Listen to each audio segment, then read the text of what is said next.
Hello students, आज हम BA part संगीत का सेकंड यूनिट लेंगे। सेकंड यूनिट का थर्ड टॉपिक है आधुनिक आलाप गायन, तानों के प्रकार और गमक के प्रकार। आज हम स्टडी करेंगे आधुनिक आलाप गायन क्या है। आधुनिक संगीत में प्राचीन निबद्ध अनिबद्ध गान के अंतर्गत अनिबद्ध गान का केवल एक प्रकार प्रचार में है और वह है आलाप। आलाप गान करने वाले बहुधा ध्रुपदीय होते थे, जिनका स्वर ज्ञान तथा राग ज्ञान उच्च कोटि का होता था। इसी कारण उनका आलाप गान सुंदर और आकर्षक होता था। किंतु अब ख्याल गायक भी सुंदर आलाप करते देखे जाते हैं। आलाप करने के वर्तमान समय में दो ढंग हैं। पहला है नोम तोम द्वारा, दूसरा है आकार द्वारा। नोम तोम का आलाप त न री ना ना रे न नेरी तना ना ने तोम नना इत्यादि शब्दों के साथ किया जाता है और आकार का आलाप आ के उच्चारण द्वारा। आकार से आलाप करने की अपेक्षा नोम तोम द्वारा आलाप प्रभावशाली और उत्तम होता है, क्योंकि इस बीच में किसी स्थान पर सम दिखाने की अच्छी सुविधा रहती है। आकार द्वारा आलाप में ये सुविधा उतनी अच्छी दिखाई नहीं देती तथा नोम तोम के आलाप में अनेक स्वर वैचित्र दिखाने का कार्य सरलतापूर्वक होता है और द्रुतलय का आलाप भी इसमें भली प्रकार किया जा सकता है, क्योंकि द्रुतलय के आलाप में त न री नो इत्यादि अक्षर या शब्द गायक को बहुत सहायता पहुंचाते रहते हैं। किंतु आकार के आलाप में द्रुतलय में काम दिखाते समय कठिनाई रहती है और आकार के आलाप से श्रोता भी ऊब जाते हैं, जबकि नोम तोम का आलाप उन्हें बराबर स्फूर्ति और चेतना प्रदान करता रहता है। वास्तव में नोम तोम का आलाप प्राचीन काल की ईश्वरोपासना का बिगड़ा हुआ स्वरूप है। कहा जाता है प्राचीन गायक आलाप द्वारा ईश्वर वंदना इत्यादि प्रार्थना गान किया करते थे। बाद में केवल स्वर का ही चमत्कार रह गया और निरर्थक शब्द प्रयुक्त किए जाने लगे। इसका एक कारण यह भी हो सकता है कि संगीत के पूर्व पंडित संस्कृत भाषा के विद्वान होते थे, अतः उनका शब्दोच्चारण का ज्ञान भी उच्च कोटि का था। बाद में मुसलमान गायक उन शब्दों का उच्चारण करने में तो असमर्थ रहते थे, किंतु वे उन स्वरों और रागों पर मोहित थे। इस प्रकार उन्होंने नोम तोम की युक्ति द्वारा राग और स्वर तो पकड़ लिए, किंतु शब्द छोड़ दिए।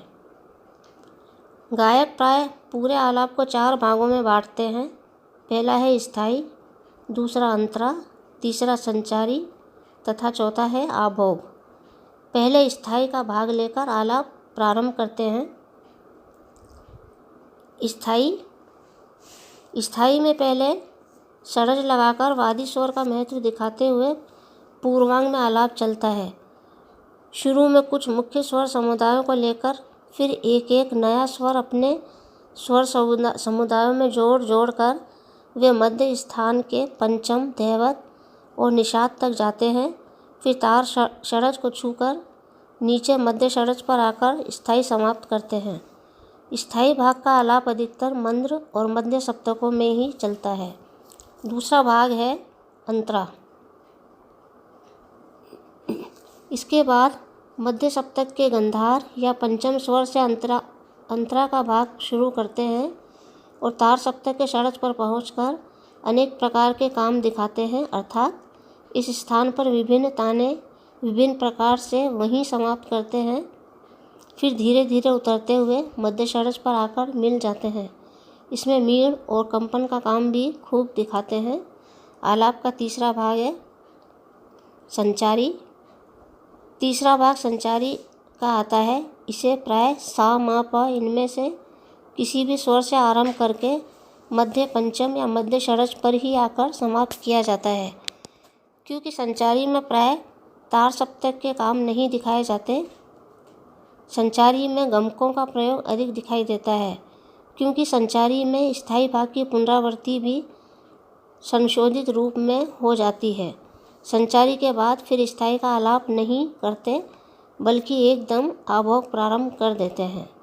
आलाप का चौथा भाग है आभोग।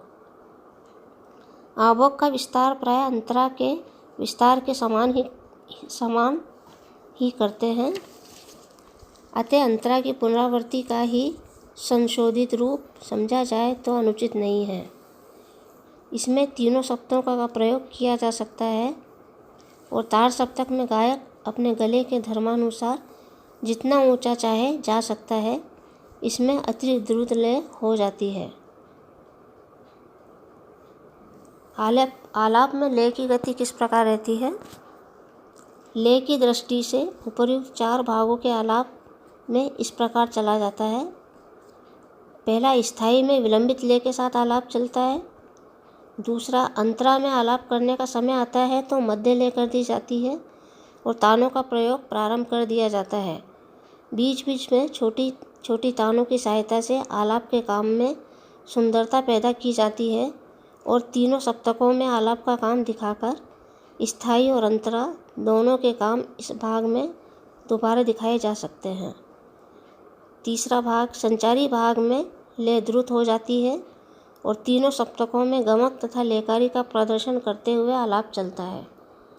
चौथा भाग आभोग में लय को और भी द्रुत करके अंतरा के भाग को विविध प्रकार से दोहराते हुए गमक का प्रयोग जारी रखा जाता है और गायक जितनी तेजी से गा सकता है अपना संपूर्ण कौशल दिखाते हुए तबला या पखावज वाले के साथ एक प्रकार की प्रतियोगिता उपस्थित कर देता है। इस भाग के नोम तोम के शब्द अति द्रुत लय के कारण तराने का रूप धारण कर लेते हैं। ये था आधुनिक आलाप गायन। अब हम तानों के प्रकार देखेंगे। तान क्या है? स्वरों को द्रुत लय तथा आकार में बोलने को तान कहते हैं। तान से गीत का विस्तार होता है तथा वैचित्र्य की सृष्टि होती है। केवल एक प्रकार की तान से इस उद्देश्य की पूर्ति नहीं हो सकती, अतः कई प्रकार की तानों का होना आवश्यक है।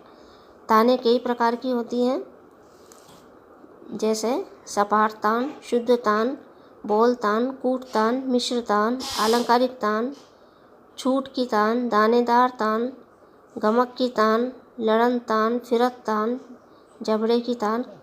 इस तरह तानों के अनेक प्रकार हैं। अब हम अलग अलग तानों के प्रकार और उनकी परिभाषा देखेंगे। पहली है सपाट तान। जिस तान में राग के स्वर क्रमानुसार हों उसे सपाट तान कहते हैं।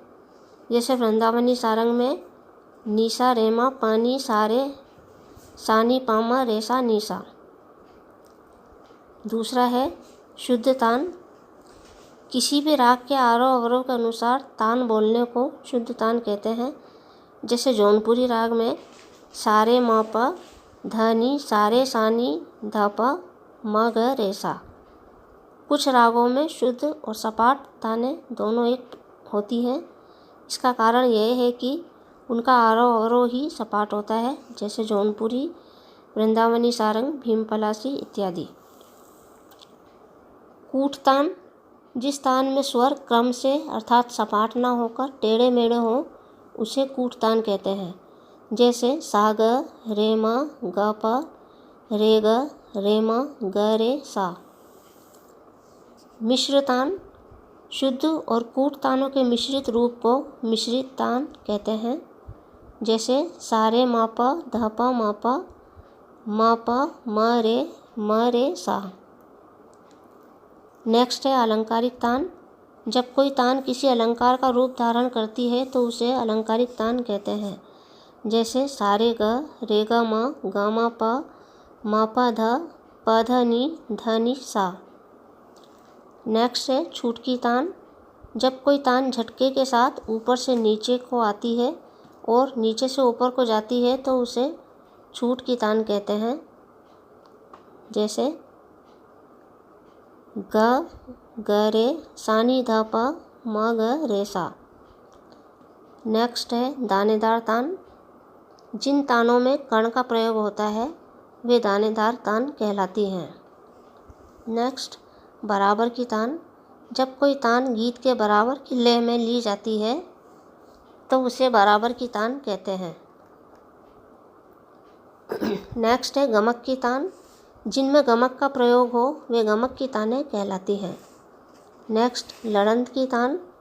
जिस तान के बीच लय बदलती रहे लड़ंत की तान कहलाती है। उदाहरणार्थ कभी तान दुगुन में हो, कभी तिगुन में, कभी चौगुन में अथवा बराबर की लय आदि में।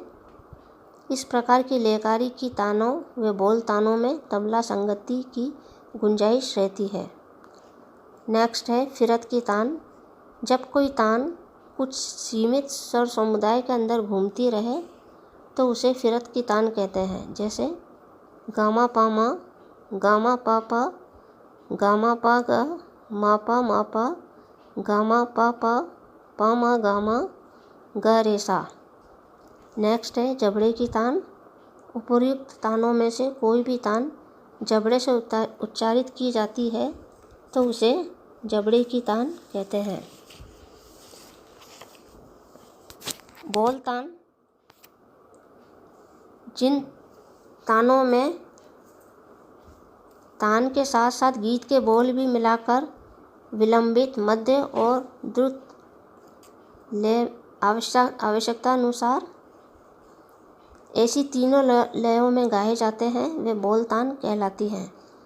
बोल तान का सरल अर्थ होता है बोलों की तान, अर्थात किसी भी गीत के बोलों को विभिन्न प्रकार की तानों द्वारा प्रयुक्त करना।